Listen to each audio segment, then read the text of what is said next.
Namo tassa bhagavato arahato samma sambuddhassa. Namo tassa bhagavato arahato samma sambuddhassa. Namo tassa bhagavato arahato samma sambuddhassa. Good afternoon, everyone.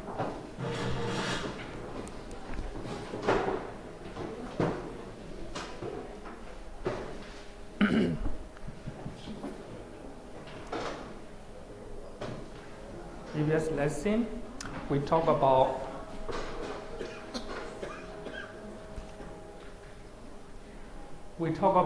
how to attain immaterial jhana, right? Immaterial jhana. So today I will repeat a little bit so that we can go to higher level of immaterial jhana.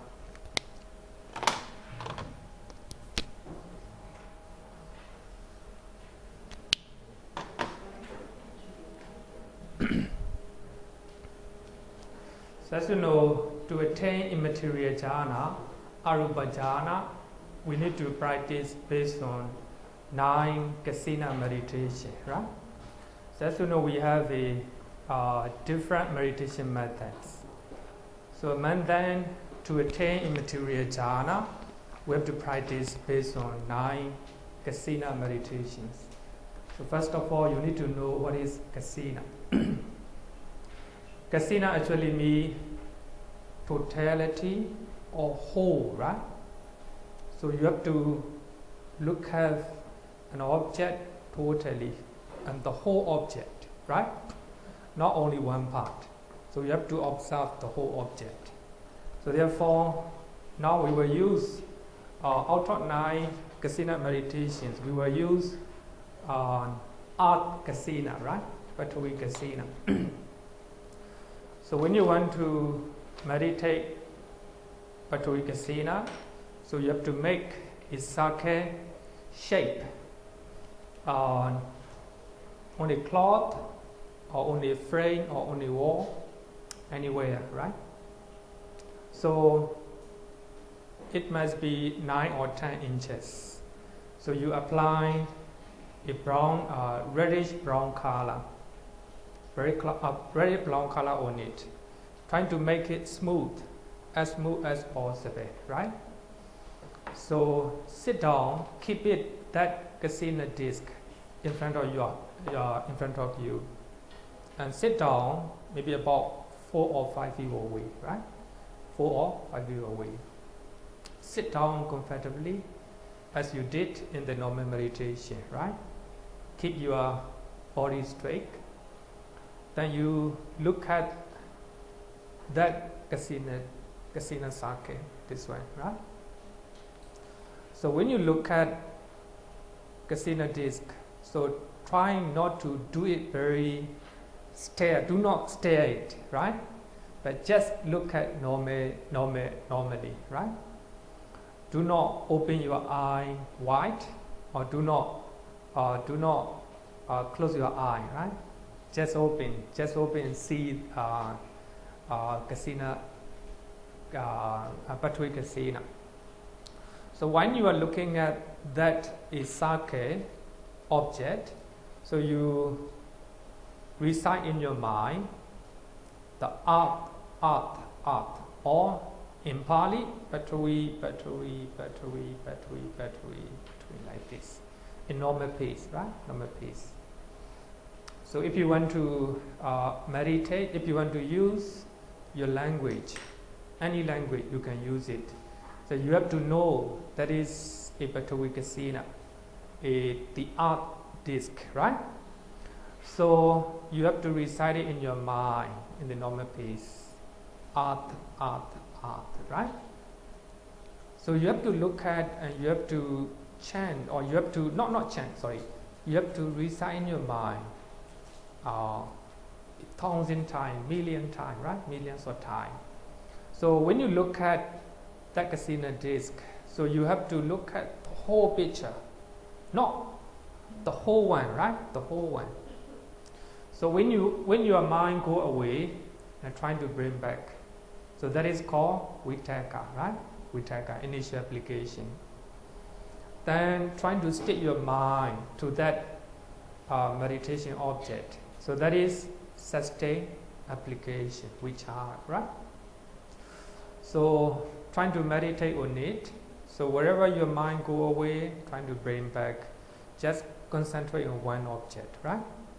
Then later on, you will be able to see kasina disc very clearly, very clearly. Then trying to close your eye, trying to visualize that kasina sake, right? Kasina disc. So when you think that, you can see that kasina disc in your mind very clearly, then you can go anywhere, right?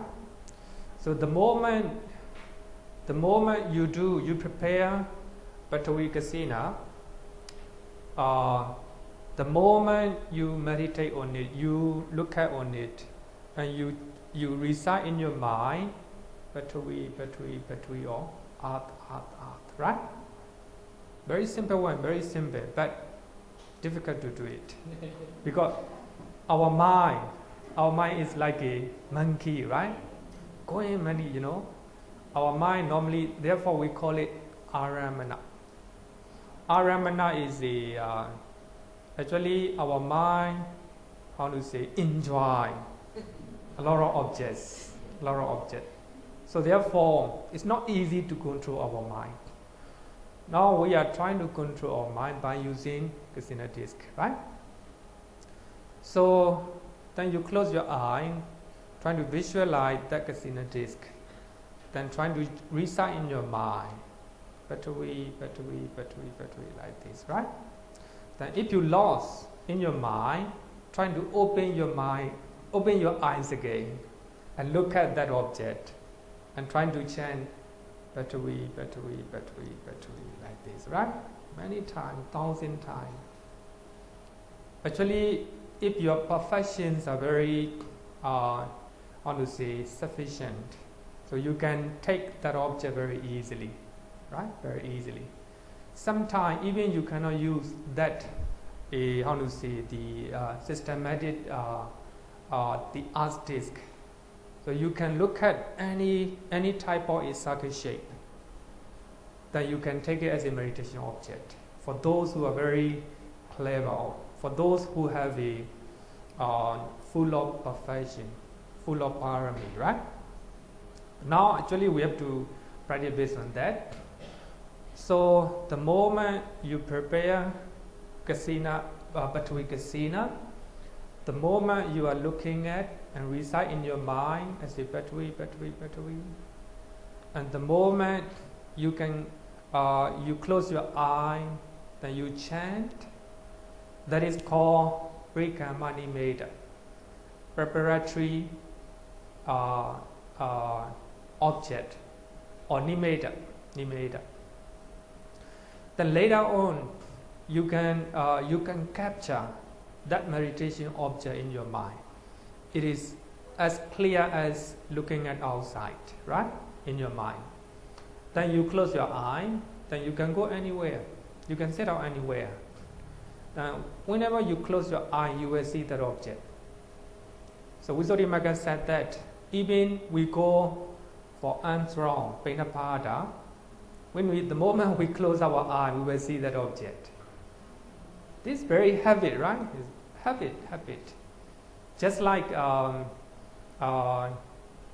as soon as we close our eye, we see that object because it's very strong, right? Very strong. We are used to it. Then you develop concentration further. So that Isake shape kasina disc became brighter and brighter. The reason is your mind is very focused on one object, on that object. So the moment you can concentrate one object, then you remove hindrances in your mind, just like a sensory desire, right? while you are meditating, you may have desire to eat, you may have desire to see, right? These are hindrances for your meditation. And you remove your airway. So actually, while you are meditating, you cannot concentrate your mind. Then you have airway, irritation in your mind. That is hindrances for your meditation, right? So the moment you can concentrate on meditation object, you can remove such 5 hindrances. So if there are less hindrances in your mind became very clear. So actually the object, mental object, so what we see in our mind, right? In our mind is a reflection of our mind. So when our mind is very clear and the mental image, Patavi, Kasina, became very shiny or luminous, getting brighter and brighter. It is the reflection of our mind. So if our mind is lesser hindrances, the Sakya shape, Kasina, the Kasina, Patavi Kasina is getting brighter and brighter, right? Brighter and brighter. So later, so the moment you can capture, the moment you can grasp the meditation, that meditation object, so it is called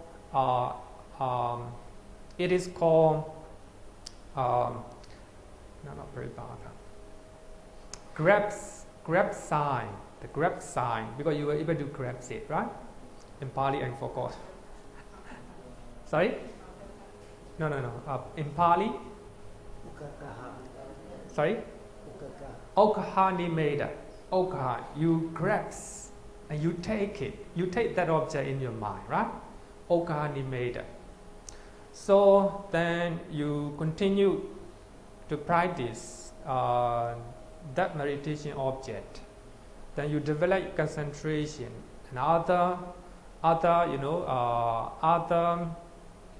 the moment you can develop concentration further, then you will have other jhana factor. Then your mind is concentrated, and you will have the rapture in your mind because you began to like it. So the moment your mind is going away, right? You don't like it. You do not have rapture or joy. But when you can concentrate that only meditation object, kasina disc, then you begin to like your meditation. That is called piti, right? That is called piti. And you will have both physical and mental pleasure. That is sukha. That your concentration and unification of the mind, that's ekagata, right? One pointedness of the mind, ekagata. Then you will have a jhana factor, right? Your jhana factors are getting stronger and stronger because of concentration, right? Then later on, so the more as you have lesser and lesser hindrances, the meditation object that you are taking, that is a Patavi Kasina, right? Is getting brighter and brighter. So by that time, there are no defects in the Kasina disc. So the moment you prepare Kasina disc, so there are some footprints, the impression of your leg, right? So the moment the Patavi Kasina is getting brighter and brighter, those defects are removed. So that shiny sakya is more shining and also more luminous.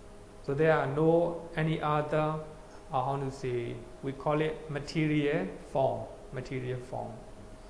So by that time, so that Patavi Kasina, that shining sakya became mental object or concept, panyati, no more material form. So there is no traces of material form. So that one is shining and luminous sakhe is created by your mind. So therefore it is just a concept in your mind, just a mental image in your mind, right?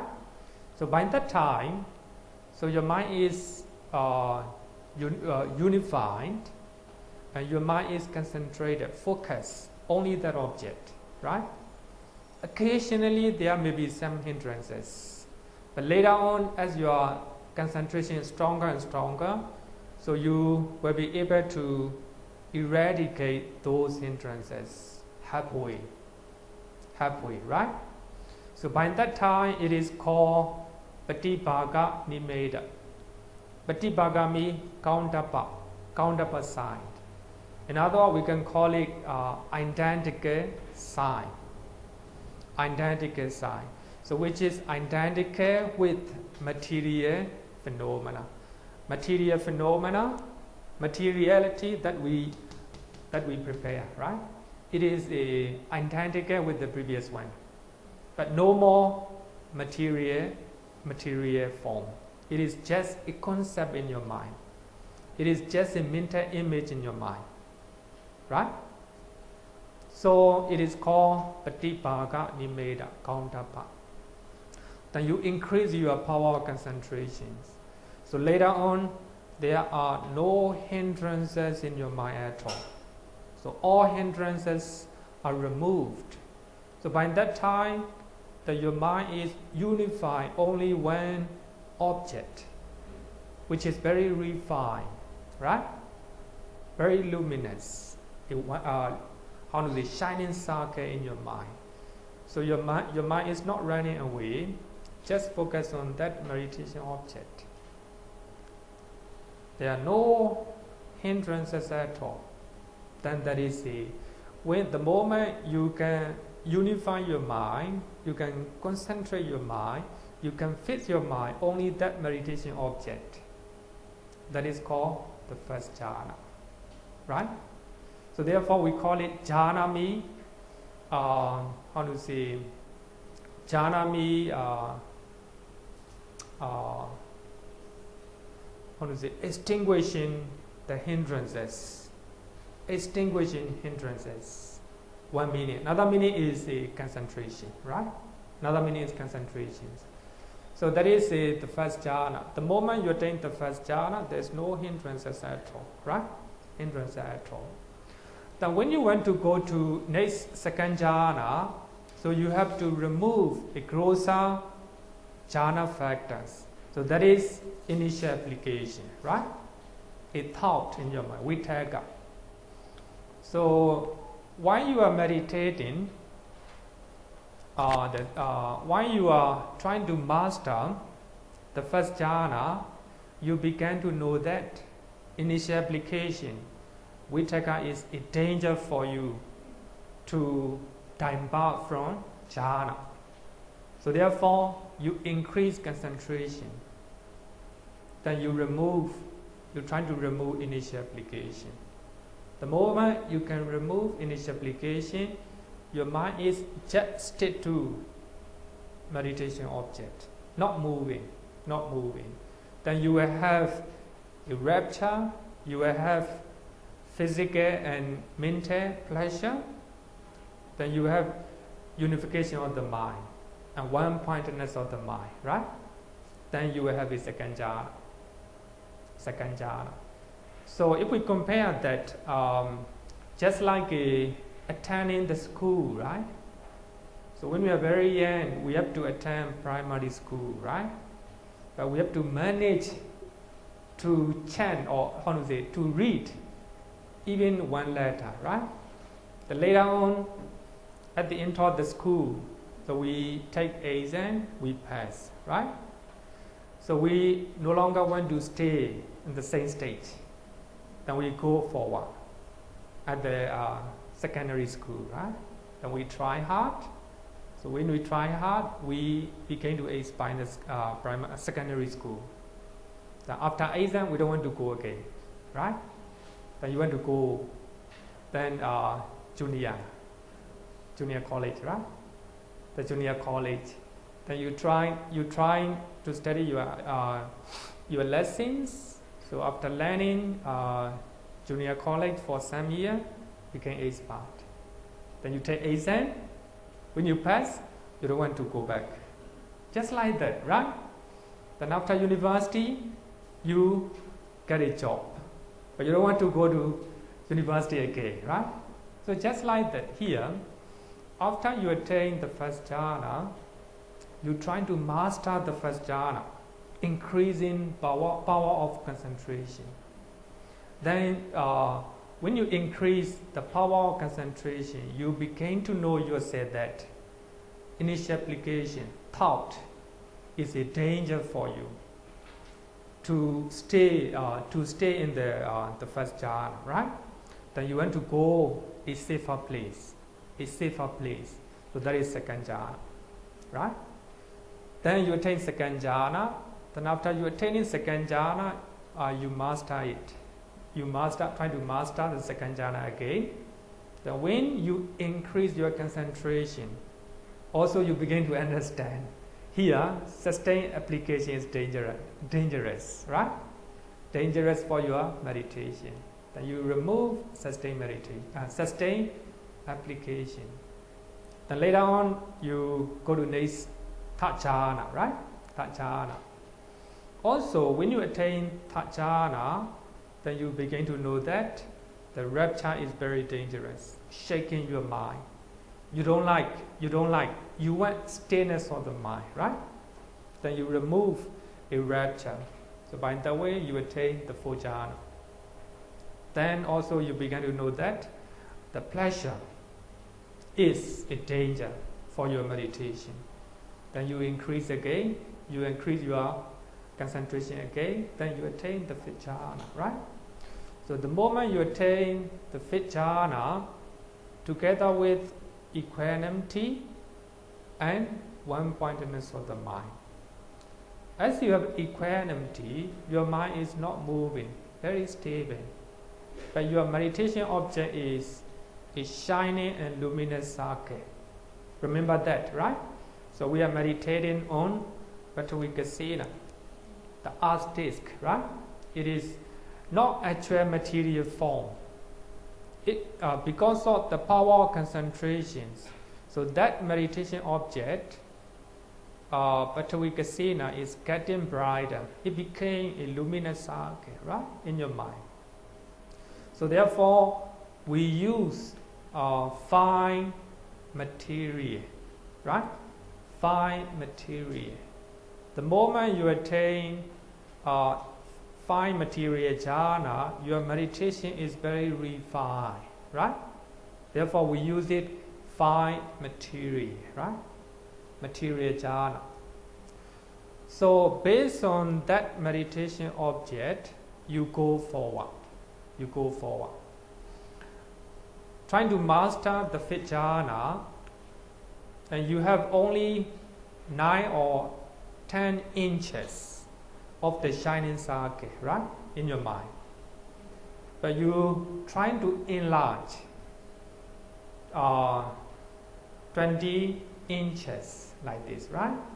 You trying to enlarge. Actually, you can do with your own mind. You can shrink. You can even shrink that shining circle. Then you enlarge it again, and shrink again, enlarge it again. You try to master, right? The power of mind is very, very, very strange. You can do anything with your mind because it is a mental image, right? A concept in our mind, but you can create. Sometimes in your mind you can build a house, right? Just like this. So you, with the power of concentration, you try to enlarge that shining circle. 20 inches, 100 inches. A circle just like our temple, the size of our temple. The circle, the size of Singapore, like this, right? A circle, the size of our globe. Also, you try to enlarge as much as possible. So later, that intellect circle, limitless circle became very big, right? Very big intellect. Then, if you want to attain the first immaterial jhana, so you have to remove, or you have to imagine in your mind. You're trying to, remove the concept of, the shining circle in your mind. So you have to remove the perception of the shining circle in your mind. Now you have a very limitless circle, very big circle, right? Very big shining circle in your mind. So when you want to attain immaterial jhana, you imagine that there is no shining circle. There is only infinite space. Infinite space. Nothing. Only infinite space. So as you know, we have a space between you and other people. Between you and other people, there's nothing. Just space, right? So just like that, so when you are meditating the fifth jhana, then you imagine, you enlarge a shining circle, a very big one. So when you want to attain immaterial jhana, you're trying to imagine, you're trying to, remove the perception of shining circle. So you replace it with the infinite space, infinite space. This is the first immaterial jhana, the base of the infinity of space, akasaninsa-yatana, right? For one who has attained the base of the infinity of space, the perception of form has ceased. And then when we learn how we can attain immaterial jhana from the Sutta, it will be quite clear. With the complete surmounting of perception of forms. Right now, you have meditated a shining 9 or 10 inches, a shining circle, right? You try to enlarge a very big one. That is material form, right?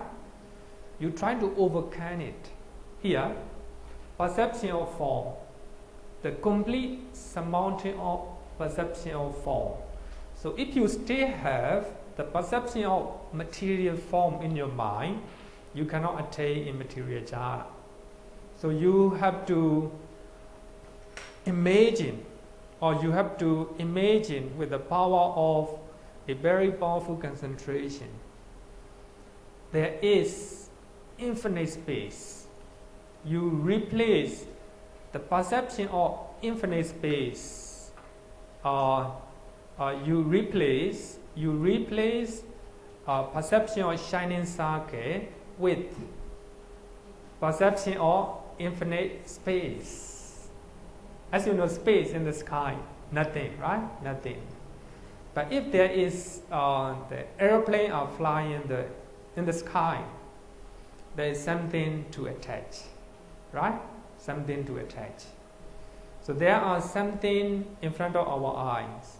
We have something to attach, right? See, the objects are things that we attach. Actually, the meditator doesn't want attachment.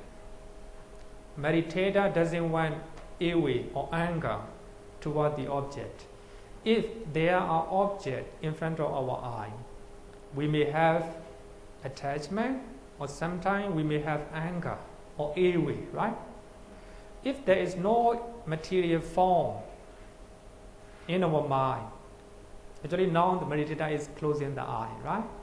In his mind. If there is material form in his mind, he may have ill will or sensual pleasure or any other hindrances, right? Any other hindrances. So therefore, he tried to imagine that he replaced the perception of shining a big circle with the perception of infinite space, right? Infinite space. The complete surmounting of perception of forms with the passing away of perception of sensory impingement. By that time, you may have sensory impingement. You may hear, right? Sensory impingement means actually now you are thinking about a shining immaterial circle, very big circle, right? Very big circle. That is sensory impingement. So those are trying to touching your mind. So here, passing away of perception of sensory impingement. So you have a lot of perception in your mind. Then you trying to remove those perceptions, right? With the non-attention to perception of diversity. So you have a lot of different type of perception in your mind. So you think that shining circle is big or small like this. So these are different perceptions in your mind. This is a white color or a red color like this. So you have a lot of perception, right? So you're trying to remove those perceptions. No attention. You do not have any attention about the perception of material form, whether it is blue or whether it is white or whether it is shining. You do not have, you no longer attend to them, right? Perceiving in your mind that space is infinite. Instead of shining circle, you place it with the infinite space. The space is infinite. The space is infinite. Ananto akaso, ananto akaso in Pali. We're trying to increase the power of our imagination, right? Imagination. By the help of a very powerful concentration. So you're trying to visualize a shining space as a shining circle as a space, a very big space, infinite space. Space is infinite. Space is infinite. So when there is no hindrances at all, then you attain the base of the infinity of space, the first immaterial jhana. So when you think about that shining circle, you don't have immaterial jhana. You cannot attain immaterial jhana because you have perception about form, right? So as long as you still have a little bit of the perception of form, even there is very tiny dot of the material form, you cannot attain the material jhana, right? So only you can imagine space is infinite, space is infinite, then you will attain the first immaterial jhana. So the base of the infinity of space. So here, meditation object is infinite space, right? Meditation object is in infinite space. So as you know, in the 28 matters or materialities, we have 28, right? 28. So Mundane, space is one of the 28, right? One of the 28. But it is not actual form. It is just a concept. So we have only 80 real material forms. So the rest are terms are just concept in our mind. Also, even though we count space as a material form, but it is not real one. It's not real material form. it is just a concept or mental image that our mind is created, right? Created. So therefore, when we attain the first immaterial jhana, there is no real material form. There is no rupa. So therefore, it is called arupa. Arupa, right? Actually, space. The space is not real material form. It is just identical material form, right? Replica of material form. So therefore, it is called immaterial jhana. Immaterial jhana. As you know, the meditator is afraid that if he is staying with the copy of material form, if he is meditating on infinite space, it is dangerous. So his mind may go back to material form. If his mind is go back to material form, he may have initial application, right? Thinking about sensory pleasures, thinking about something that he doesn't like, right? So therefore, when he increase concentration, he began to know that the meditation object, infinite space, is dangerous for him, for his further meditation. So therefore, he have to overcome that meditation object as well. So as I said, it is just like someone see the real snake in the forest, right? The snake follow him. Then he ran away, right? Ran away. So as he ran away farther, the snake cannot come, right? Then he is afraid, and he look back.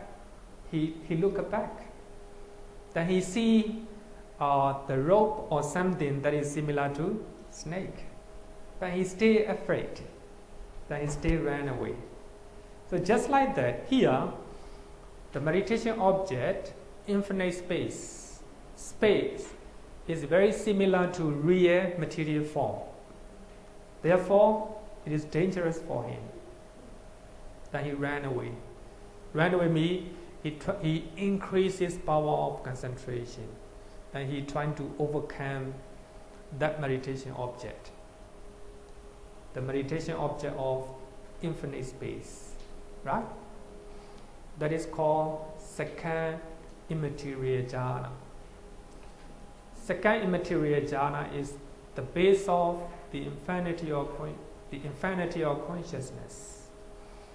Saññā-vedayitaniroda. For one who has attained the base of the infinity of consciousness, the perception pertaining to the base of the infinity of space has ceased. To now, any question? Little bit, not a little bit, too difficult. Too difficult to explain. Then I hope you understand, right? I hope you understand. Then any question? What happened when the person stayed in the first immaterial jhana? Yeah. That space, the infinite space. What happened when the person stays there? What happened if meditator stay the first immaterial jhana with the meditation object of infinite space, right? The question is, of course, as I said, the one who is afraid of real snake running away, right? Then when he ran away, when he go farther, stay afraid. Then look back, he see the fake, the rope or something that is similar to snake. Then stay afraid, run away. So just like that, remember that meditator is trying to remove attachment, away, hindrances, right? So as he go farther, as he develop concentration farther and farther, with the power of concentrations, he began to understand even that infinite space is, the front of material form. So as you know, material form are really dangerous. For us, we do not understand because we are used to it, right? For those who have a real, very powerful concentrations, they understand the danger of material form, right? Material form. So when we hear some pleasant song, we like it. We go for it, right? When we hear unpleasant song, we against it. Just like that. Our mind is not stable, shaking all the time, right? Wherever we see, wherever we eat, right? Our mind is shaking. Meditator went a stable mind. So he doesn't want attachment. So here I will share one, and then the story you already know. So Prince Siddhartha learned Jhānas under the two famous teachers, right? So the first one attained the seventh jhana, right? Seventh jhana. The last one know the method to attain the eighth jhana. The eighth jhana. But the Buddha mastered it. So what I want to say is, those two masters are staying in the forest, and they are afraid of attachment. They are afraid of defilements, but they do not know the way to completely destroying those defilements, those negative emotions, right? But the Buddha finds the way. So what they know is just samatha, right? Temporarily they can suppress their defilements, right? Their defilements. So when we learn Supramundane consciousness, Lokuttara Citta, then we will compare, right? Jhāna and Lokuttara Citta. So when we stay at the first immaterial jhana, that of course we have to master that jhana, and we increase our concentrations. Then, therefore, the Buddha said that if you have concentrations, you know what it is. What it is. So here, by increasing your power concentrations, then you know that even infinite space is dangerous. It will fall back to rupa jhana, rupa jhana. So therefore, he is afraid. Then he trying to practice, develop mindfulness and concentrations, right? Then he knows that the base of infinity of space is dangerous. So therefore, he instead of focusing his mind on the infinite space, he divert his mind to the consciousness that take infinite space. So now, in the first immaterial jhana, meditator is taking the object of infinite space, right? Infinite space is the copy of material form, right? Concept. Now he forgot about that concept, that infinite space, and he divert his mind to concentrate on his consciousness, which is taking infinite space, right? Understand?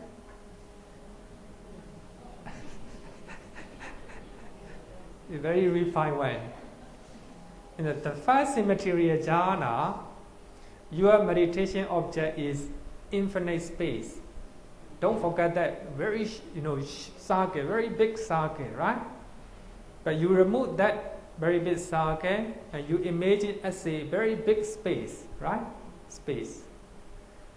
That space is really a front of a shining circle, right? A shining big circle is material form.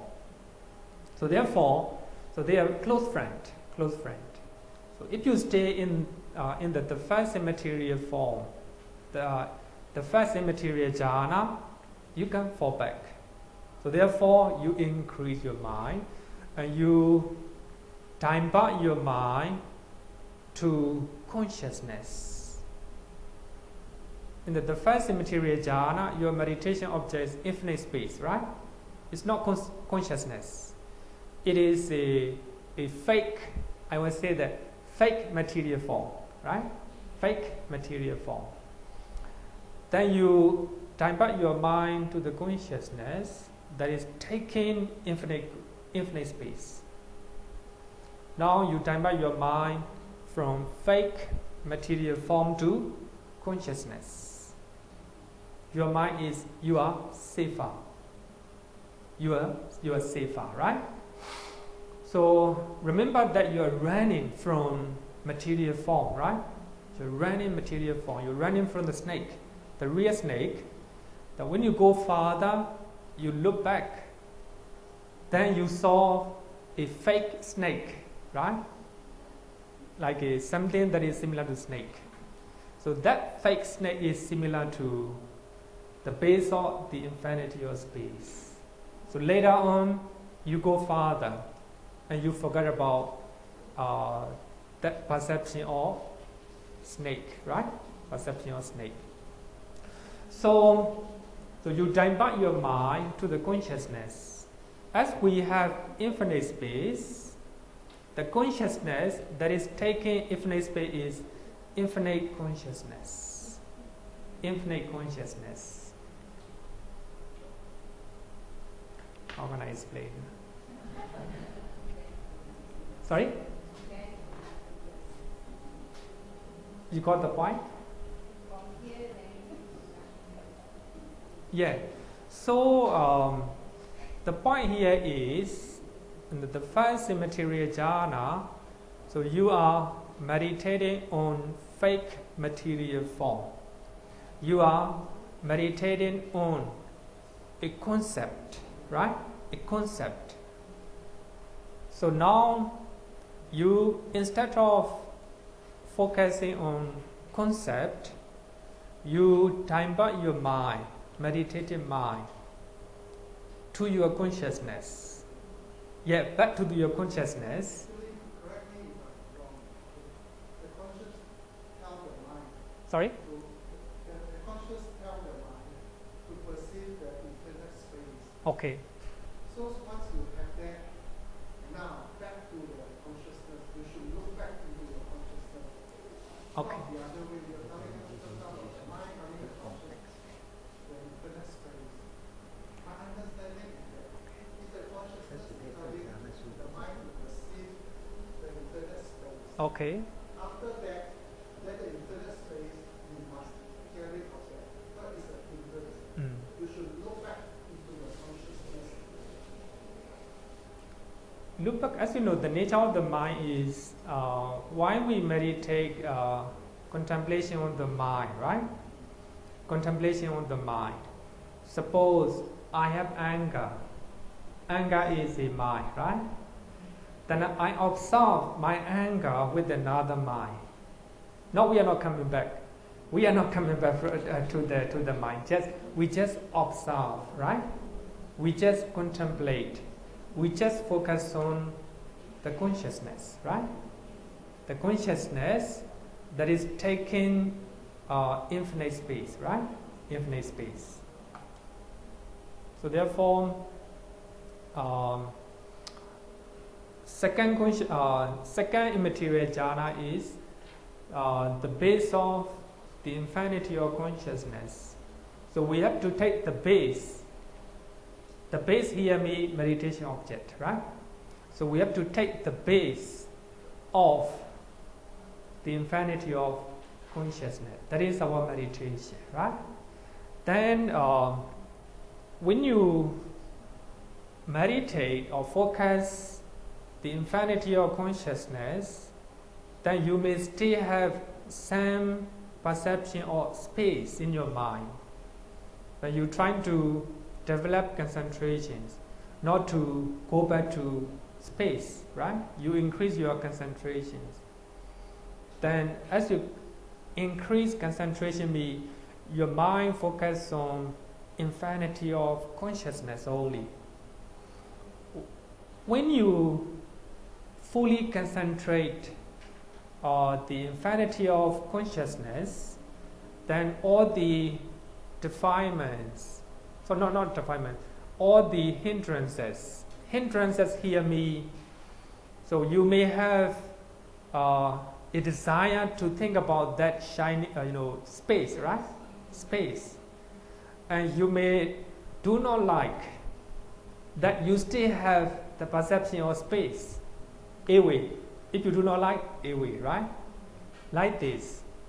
The moment you fully concentrate the infinity of consciousness, you will remove all the hindrances. Then, if you can remove all the hindrances, you attain second immaterial jhana. Right? Going next step. So that is the base of the infinity of consciousness. In the Sutta, it is said that by completely surmounting the base of the infinity of space, perceiving in the mind, thinking in the mind, or meditating in the mind, consciousness is infinite. Consciousness is infinite.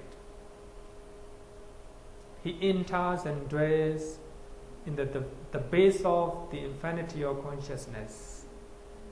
We are using the power of the mind, right? The power of the mind, the power of concentrations. We're trying to recite in our mind. Consciousness is infinite because that consciousness is taking infinite space. So therefore, that consciousness is infinite. Okay? So now you attain second immaterial jhana, right? Second immaterial jhana. So as you know, the meditator master second immaterial jhana. What is infinite consciousness? So what is the mind that is taking that meditation object? He's trying to master, he's trying to examine, right? Second immaterial jhana. Then he increase power concentration. So if the moment he increase the power concentration, he see the dangers, right? He see the dangers. So it is so when we look at something, suppose when we look at a building, so the building is very beautiful. So when we examine thoroughly, when we look at the building thoroughly, we begin to know there are some defects, right? There are some ugly parts of the building. So just like that, because we increase our concentration, we begin to know that. So even that meditation object, infinite consciousness, is still dangerous for our meditation. And try to increase concentration again. That is the third immaterial jhana. So when you attain the third immaterial jhana, and you are the base of the infinity of consciousness cease, then you have the base of nothingness. The base of nothingness. It's very strange. The base of nothingness, right? The base of nothingness in Pali, saññā-vedayitaniroda. Saññā-vedayitaniroda. The base of nothingness. So as you know, here we have a lot of people, as I said. Before I have said, right? A lot of people here. So because of that, my mind may have attachment. My mind may have ill or anger, right? If I see unpleasant people, anger may arise. If I see pleasant people, attachment may arise, right? So therefore, even those perceptions that I see in front of my eyes, very dangerous, right? So therefore, I'm trying to imagine in my mind, there's nothing. Nobody here, right? Nobody here. Nothing. So actually, my meditation object right now is nothingness. Here, nothingness means nothingness of object. Nothingness of object, right? So here nothingness means a different one. The moment you attain second immaterial jhana, there is no the first immaterial jhana. Clear? So the moment you attain second immaterial jhana, there is nothing traces of the first immaterial jhana. Normally, when we meditate, we have to focus on something, right? Focus on something. Breathing meditation, we have to focus on the breath, right? And Vipassana meditation, we have to focus on Vipassana object, right? But here, meditator is focusing on nothingness. The moment you attain second immaterial jhana, there is no the first immaterial jhana. The mind is very powerful. The concentration is getting stronger and stronger. So therefore, he can even meditate on nothingness. Normally, our mind is not stable even we meditate on something, right? But now he is meditating on nothing. So therefore, it's strange. Here, when you want to attain a further development, when you want to attain the third immaterial jhana, so you have to meditate on nothingness of the first immaterial jhana in the moment of second jhana, right? So when you meditate on that, you may still have perception of infinite consciousness. If you still have perception of infinite consciousness, you have hindrances in your mind, right? You have to increase again. You have to increase your concentration again. Then the moment you can concentrate, nothingness, the base of nothingness. Here, nothingness means there's no the traces of the first immaterial jhana the moment you attain second jhana, right? So therefore, when your mind is fully focused on the nothingness, the base of nothingness, there's no hindrances at all, then you attain the third immaterial jhana. It's difficult. So that therefore the commentary mentioned that is a kind is looking after the meeting. So a group of the monks are meeting in the room, and he saw them, and he served them. So later on, he had something to do outside. So he went outside, but the moment he came back, there is no any monks in the room. Then he see nothingness of the monk, right? And he in his mind observed that nothing. Here nothing means no monks, right? No monks. So here the base of nothingness means nothing's me, not like it's saññā, right? Here nothing means at the moment of second immaterial jhana, there is no traces of the first immaterial jhana, right? So therefore, his meditation object is the base of nothingness. If he can fully focus on this meditation object, so all the hindrances will be removed, eradicated. So all the hindrances are eradicated, he attained the third immaterial jhana, right? So now the mind is very powerful. Even he can meditate on nothingness, right? Nothingness. Sharper. Meditation is sharper. By this stage, his mind is very pure, right? Very pure. Then he mastered this jhana and he trying to see the dangers again. That he increases concentrations. So how to attain the base of nothingness?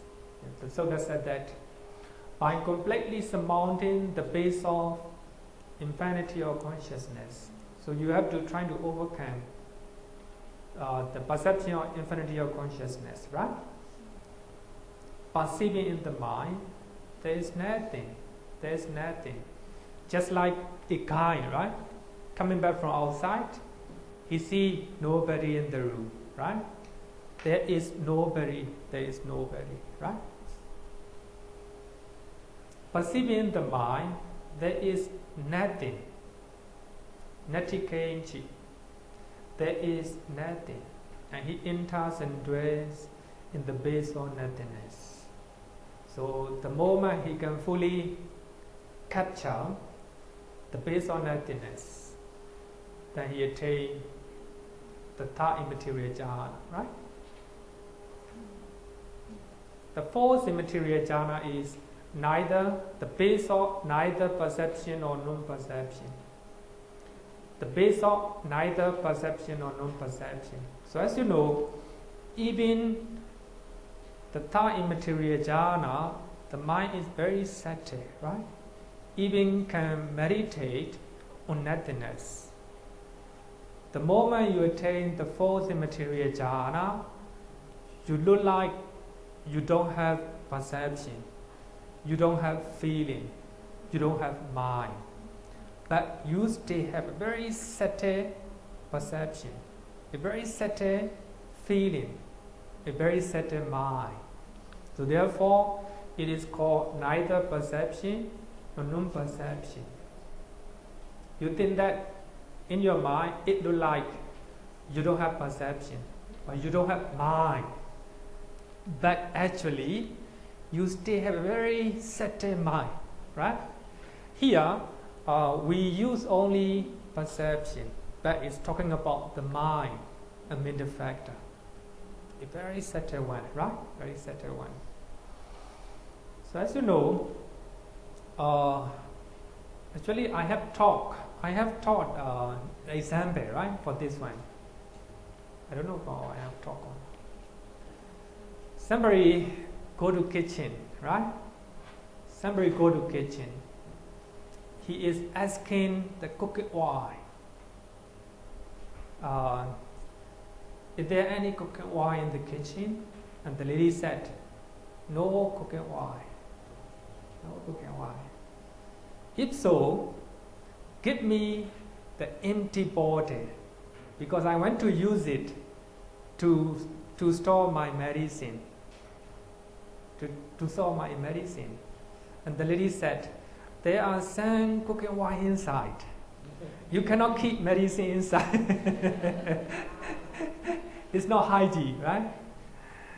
Just like that. So the first answer is no cooking oil.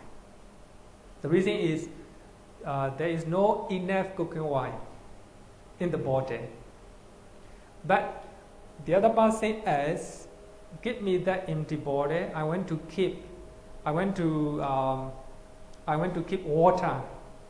I want to use it as a water bottle, right? Water bottle. Then the kitchen lady said, there are some cooking oil inside. You cannot use it as a water bottle, right? So just like that, the second answer is there are some, right? So just like that here. So we have in our mind, the meditator mind is so subtle that it looks like we don't have perception, we don't have mind, but we still have a very subtle type of mind, right? So how to meditate to attain that one? For one who has attained the base of neither perception or non-perception, the perception pertaining to the base of nothingness cease. So as you know, we have to override, right, the previous meditation object. Previous meditation object. So here, so in the third material jhana, our meditation object is the base of nothingness, right? So to attain that, the fourth immaterial jhana, how to practice? By completely surmounting the base of nothingness.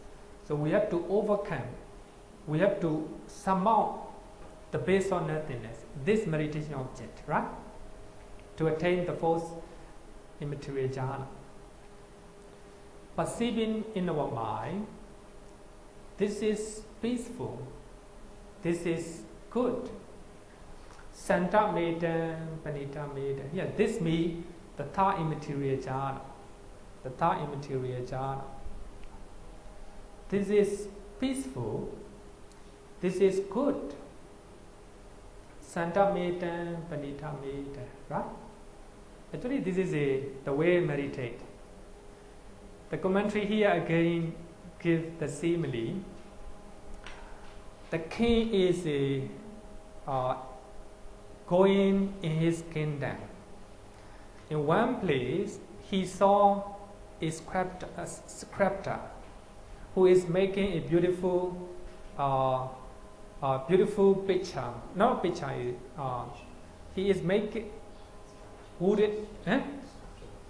He is making a beautiful statue of the statue. Then that he saw, the statue is beautiful, and the work is so, the work is so refined that very beautiful. Then the king trying to praise that sculptor, right? The one who made it. Sculpture, right? This is beautiful. The one you made is beautiful. The one you made is beautiful. He is praising that guy. The reason is thinking in his mind that he don't want to be like him. Normally, people praise that. So the life of a monk is very peaceful, very peaceful. For those who are talking like this, whether they want to become a monk, no, no, they don't want. They're just talking. The life of a monk is peaceful, right? Just talking, just like that, right? Just like that. So you may have, you may think that the meditator is meditating on the third immaterial jhana, talking, perceiving in his mind. This is peaceful. This is excellent or good. This means the third immaterial jhana. Actually, he is meditating on the third immaterial jhana. Right? The third immaterial jhana. Actually, he don't want that third immaterial jhana. He want to overcome it. But praising the quality of the third immaterial jhana. Right? As you know, the moment he attained the third immaterial jhana, he can even focus on nothingness, right? So therefore, the third immaterial jhana is peaceful and good, right? He's meditating on the third immaterial jhana. So later on, he removed hindrances.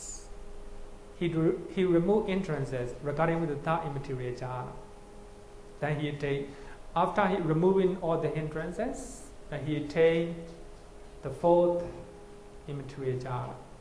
he enters and dwells in the base of neither perception or non-perception.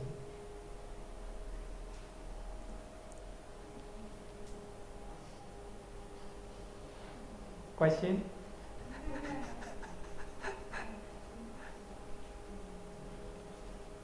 So as you know,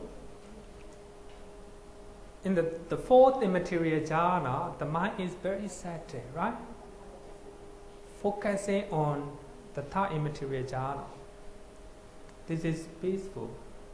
This is good, right? Saññā-vedayitaniroda, Panita-vedayitaniroda. Then he removed hindrances, like or dislike. Now I see, right? Like and dislike of the third immaterial jhana. Then he attained, his meditative mind became settled, became very refined, right? Very refined. So that is the fourth immaterial jhana. Therefore, it is called neither perception or non-perception. So here, maybe I will explain in the Lokuttara jhana later, because so this is the third, the fourth immaterial jhana. So as you know, so in the immaterial jhana, there is only two jhana factors, right? Only two jhana factors.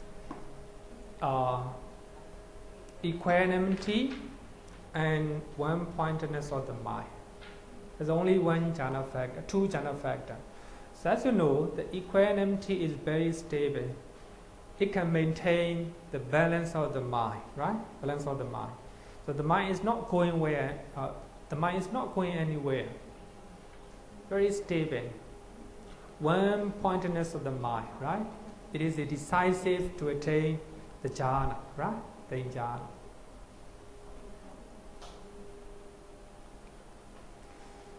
The next one is the cessation of perception of feeling.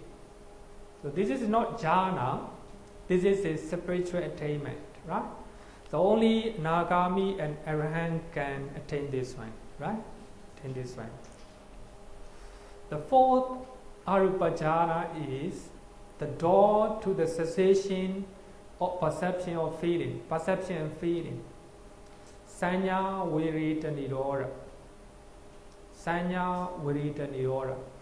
In the Pali Canon, in many suttas, you will see this one, saññā-vedayitaniroda. It is popularly known as nirodhasamāpatti. So later I will say nirodhasamāpatti, right? Cessation attainment or cessation meditation. So here, you don't have any perception and feeling. Actually, the Buddha used only very prominent two mental factors, perception and feeling. Actually, there is no mind, no mental factor. When you attain this one, there is no material form as well. It's just like a dead body. There's only one difference. The dead body became cold, right? Cold. But the one who is meditating on this one, just like a dead body, no moving, no breathing, no mind, no material phenomena, just like a dead body sitting. But his body is warm, right? Because material form that caused by the weather, caused by the food that he ate previously, that making warm, right? That making warm. So here, as you know, in the fourth immaterial jhana, the fourth arupa jhana, the mind is so settled that it looks like there's no mind, right? No mind. That there is very settled mind. So therefore, that the fourth arupa jhana is the door to cessation of perception and feeling. So actually, this is very very high spiritual achievement. Only anagami and arahant can do that, because even sotapanna, even sakadagami, they don't have enough concentration to experience that feeling, that cessation attainment. So therefore only anagami and arahant, because they have a very strong concentration, right? Concentration. For one who has attained the cessation of perception or feeling, perception and feeling have ceased. So the moment you attain the cessation of perception and feeling, there is no perception, no feeling at all. That means no mind at all, just like in the body, right? So these are, we call it, these are 9 progressive achievement, right?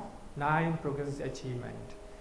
Then the first jhana, the first rupa jhana, second, third, and fourth rupa jhana, right?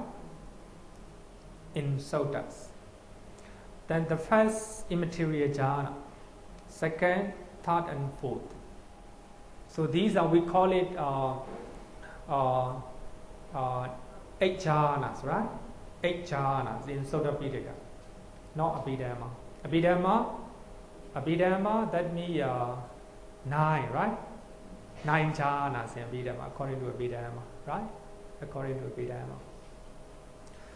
But after we attain the 4th immaterial jhana, then we can proceed to the cessation of perception and feeling.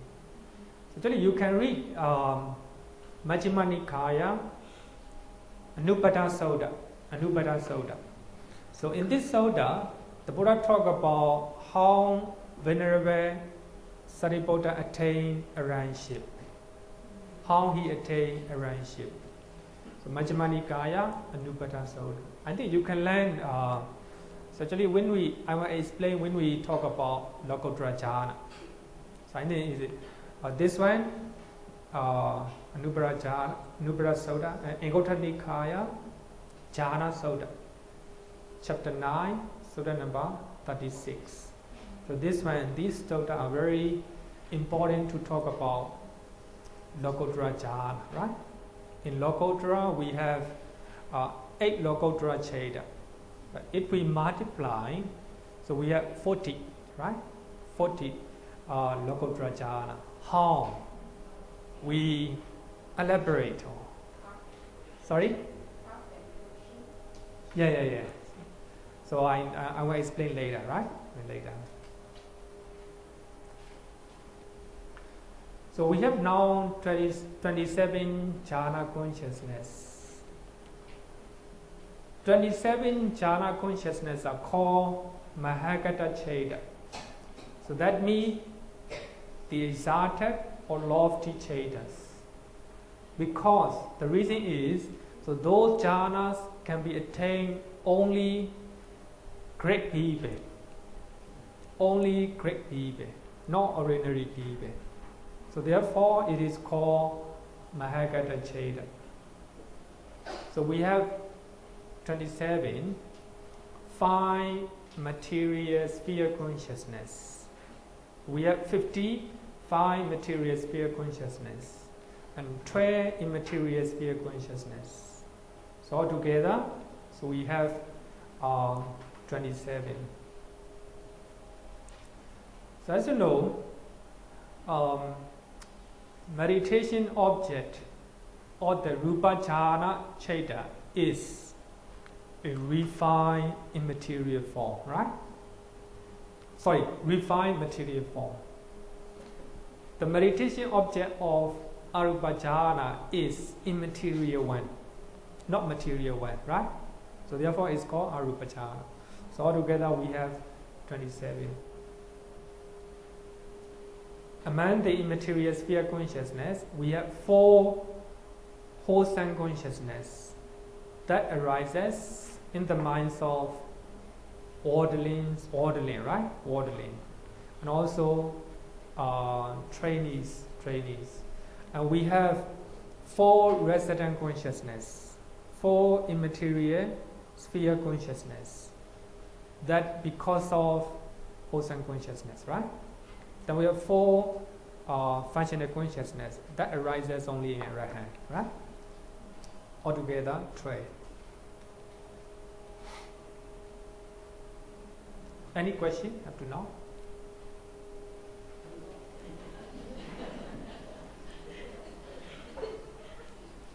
So, okay.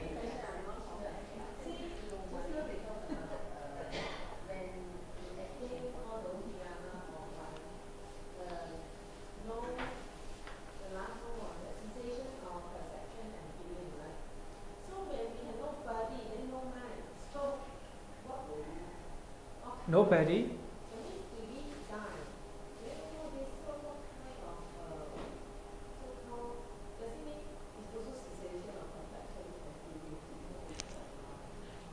Yeah, I understand your question. So actually here, cessation of perception, feeling me, totally you don't have mind. Only body exists. But you are not dying.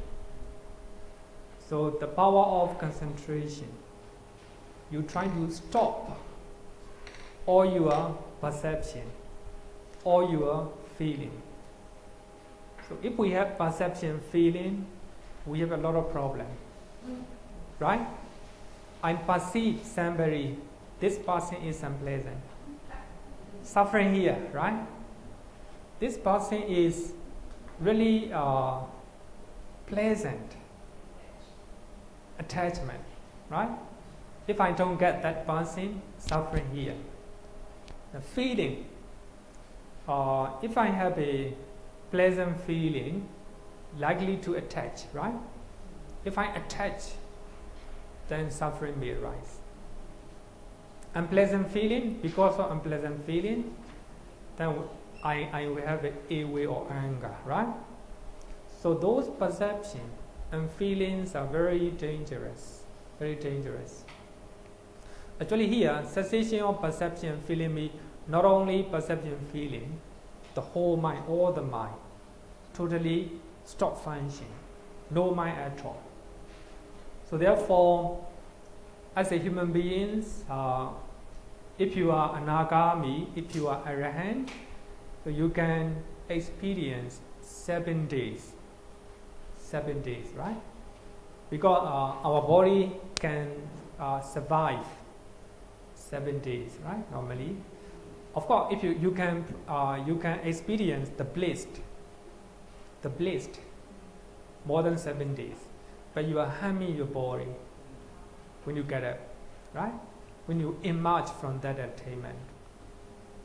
So therefore, these are very difficult to imagine, because we think that because of feeling we experience it, happiness, right? That's our own perception. So therefore, Venerable Sariputta said that because there is no feeling in Nibbana, therefore Nibbana is bliss and happiness, right? So we cannot imagine with our mind, right?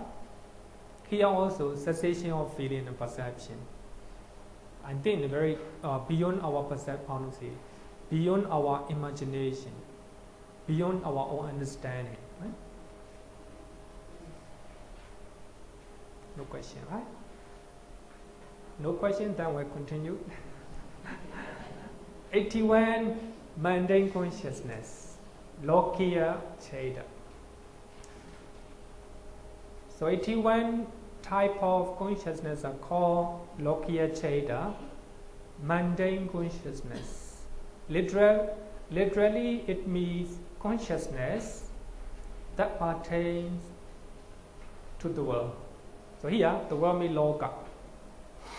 So these consciousness are connected with the world, right? With the world. So we have so these 81 Cittas arise and connect to the 3 worlds, that is sensory world. So when we look at something or someone, some consciousness arises. What we call it, eye consciousness, right? When we listen, when we hear something, an ear consciousness arises. So those type of consciousness are called sensory world, because it's connected with the senses, right? Those consciousness arises based on our senses: eye, ear, nose, tongue, the body, and mind, right? Sensory world. Another one is, this one is called Kama Loka, right? Another one is the fine material world. That is the experience of meditation. So when you are meditating based on material form, breathing is material form, right? Based on breathing, you meditate on it. So based on Pattavika Sena is material form. So based on that, you meditate. Then you have the first, second, third, fourth, fifth jhana, right? So these are called fine material world. The fine material world. So actually, this is also called Loka, right? Rupa Loka. Another one is the one we study today, the immaterial world. So that is nothing to do with material form, right? We can call it something to do with the mind, especially something to do with the mind. So actually we have three types of world. The world.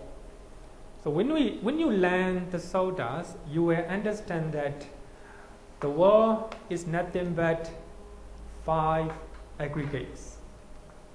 The world is, sometimes the Buddha talk 5 aggregates. Sometimes the Buddha talk 6 internal beings and 6 external beings. That is the world. We see many things. This is our world, right? This is our world. We don't see anything outside. That's nothing to do with us. Nothing to do with us. So we hear something. That is our affair. This is our world, right?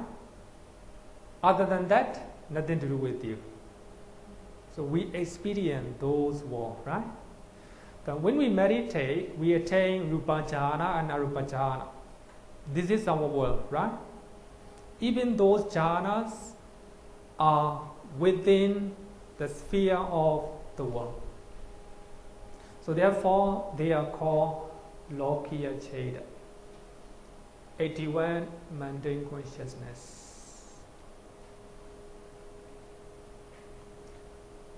Number 1,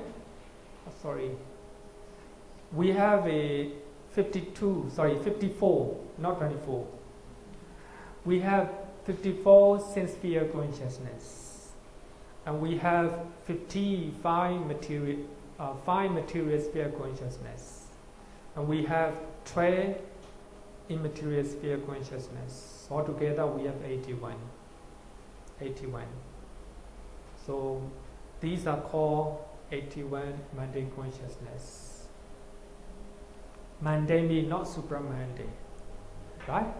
Not supramundane. So actually, the aim of Buddhism is to go beyond this world, because we are wandering around this. We see, we hear, right? And we have attachment, we have anger, right? We have delusion.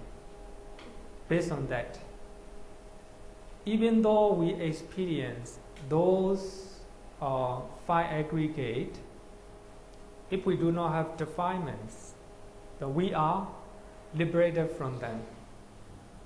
We are liberated from them, right?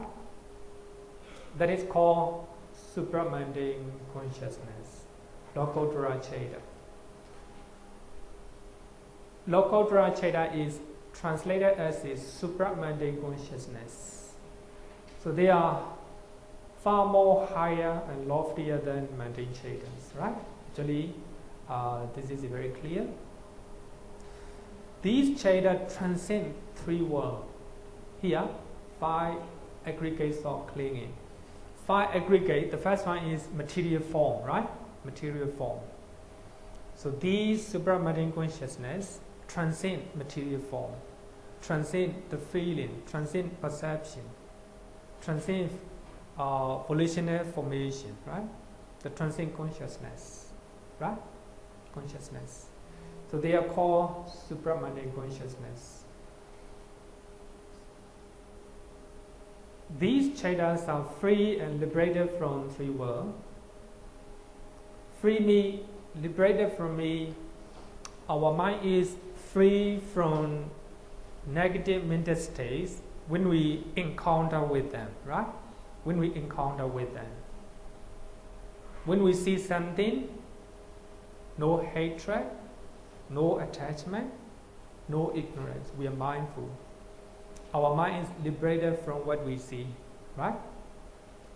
So that is temporary Lokuttara, temporary Supramundane consciousness, I would say, right? If we can permanently liberate from those three worlds, then it is a Supramundane consciousness, right? So therefore, some scholars use Supramundane consciousness as a transcendental consciousness, because we transcend three worlds, right? Three worlds.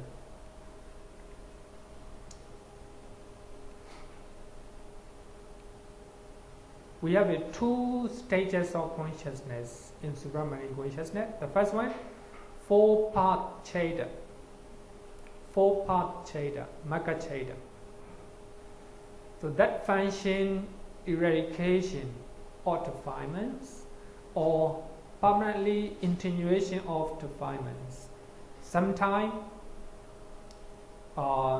those parts eradicate, sometimes attenuate.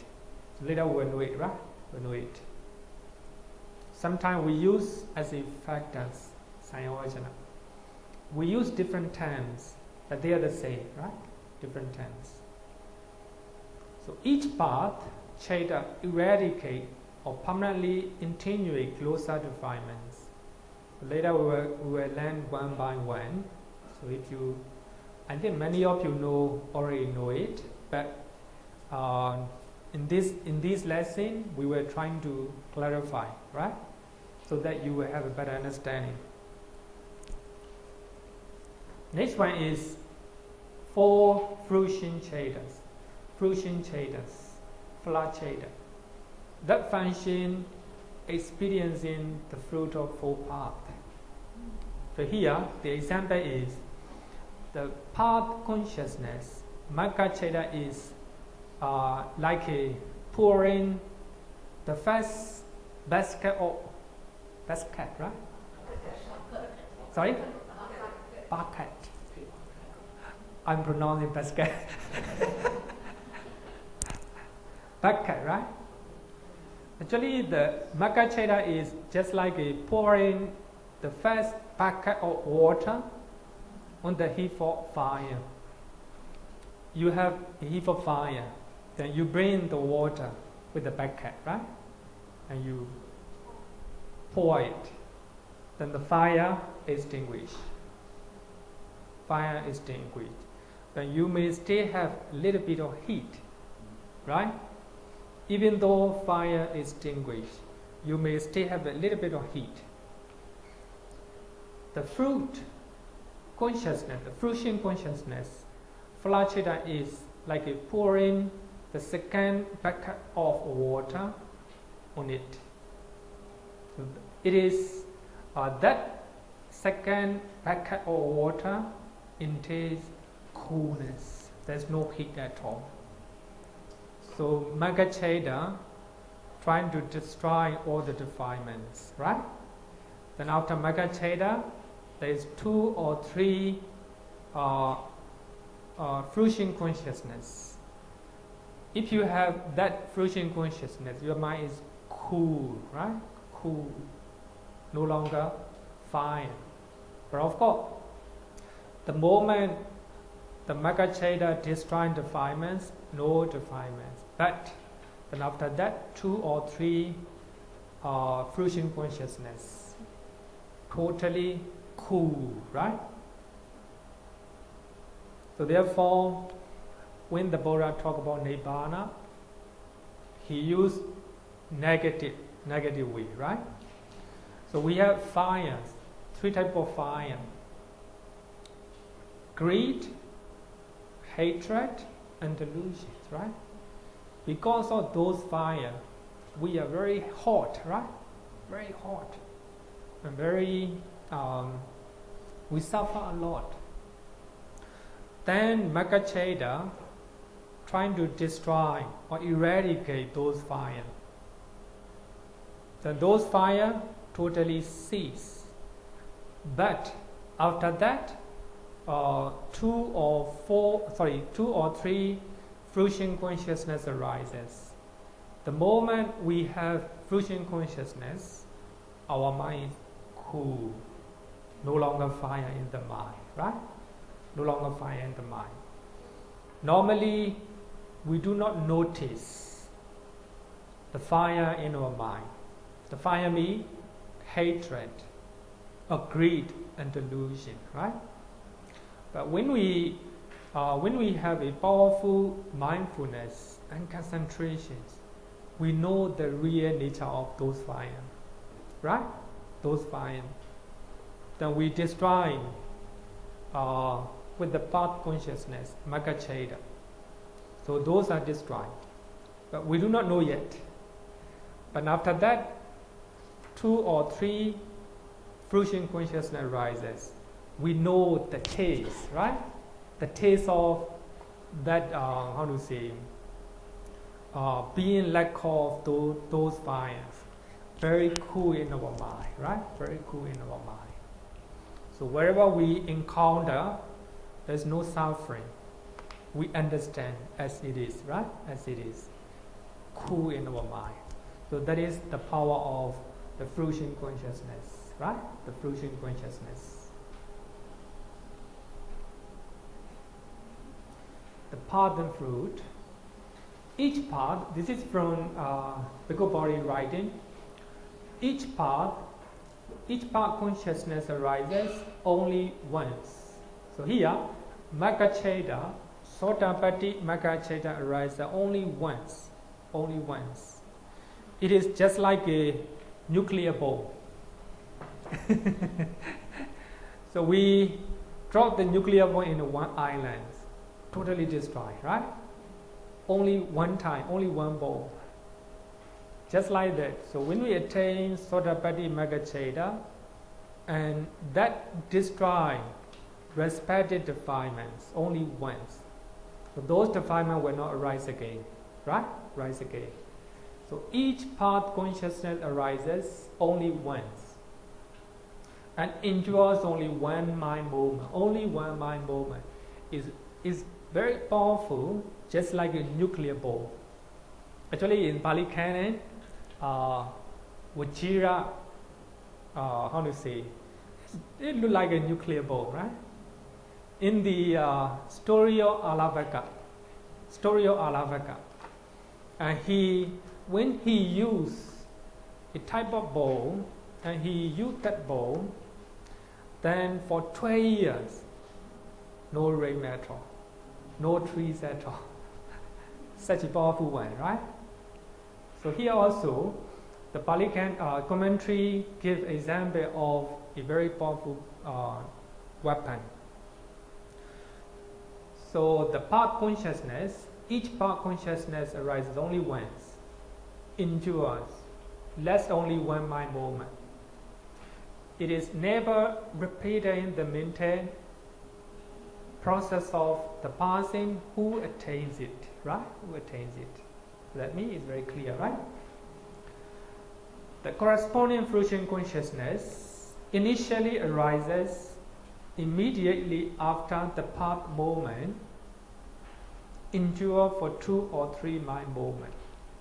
As I said, Sotapaddi Magaccheda arise in our mind, destroy respective defilements.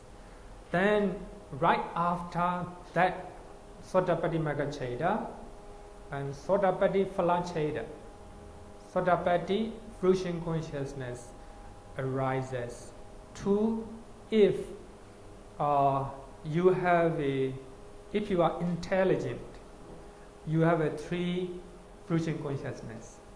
If you are not too intelligent, only 2. Like this. Sorry? Actually, when we learn mental procedure, mental process, you will know later. So in the 4th chapter, so we have to learn mental,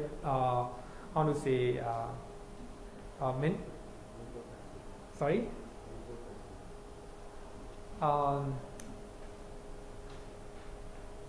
When we learn, how the mind works,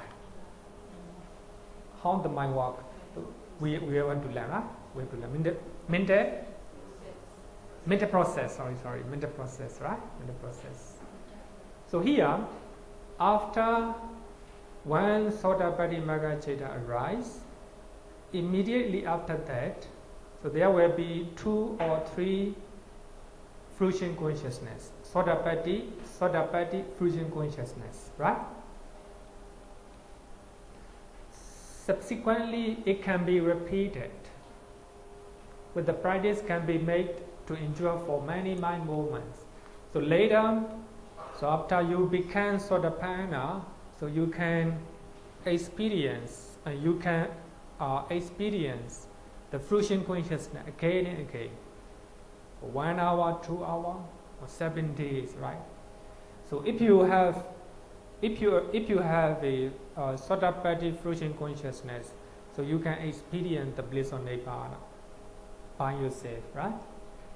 By yourself. So just like that, so later on you can meditate on fruition consciousness again and again, right? Again and again. Sometimes even for 7 days, right? So that is called fruition attainment. Nirodhasamāpatti. Right? So here we have 2 types of Supramundane consciousness.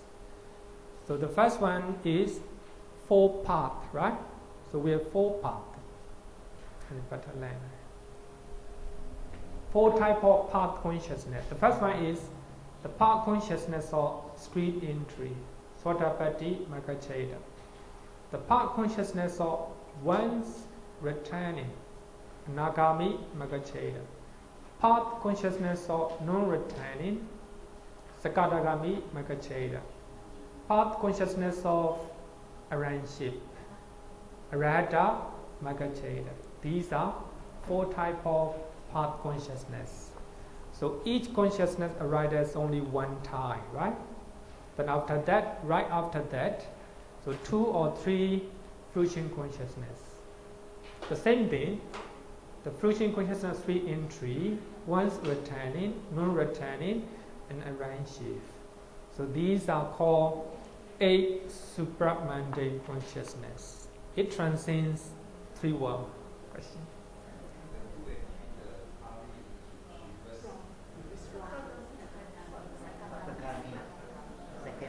Oh, okay, thank you. Later I will change it. Thank you. Sometimes copy and paste. Did Charlie need any announcement?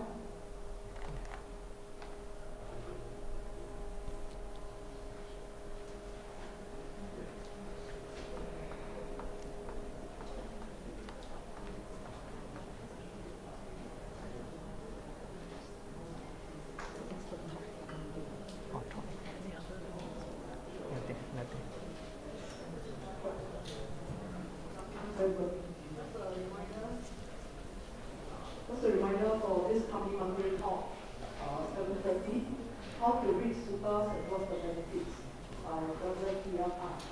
Thank you. Okay, yes.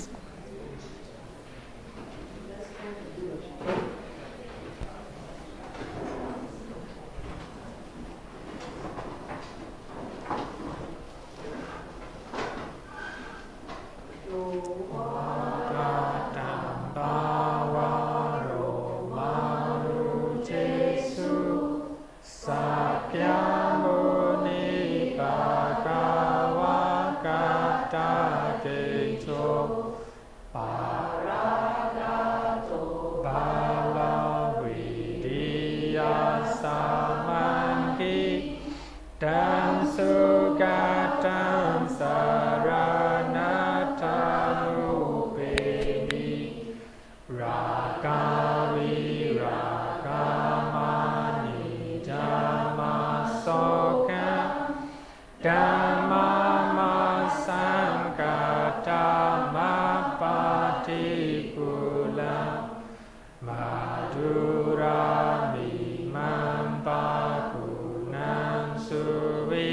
Rata Dhammamimam Saranata Upemi Yatājati Nama Lamahu Chatususu Sisu Purisayugesu Ataja Bogala Dhammadasate Sangamimam Saranata Mupemi.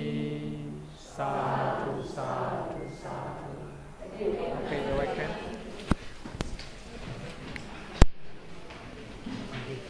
Next week, explain a bit on July Sutta. You know, a lot of people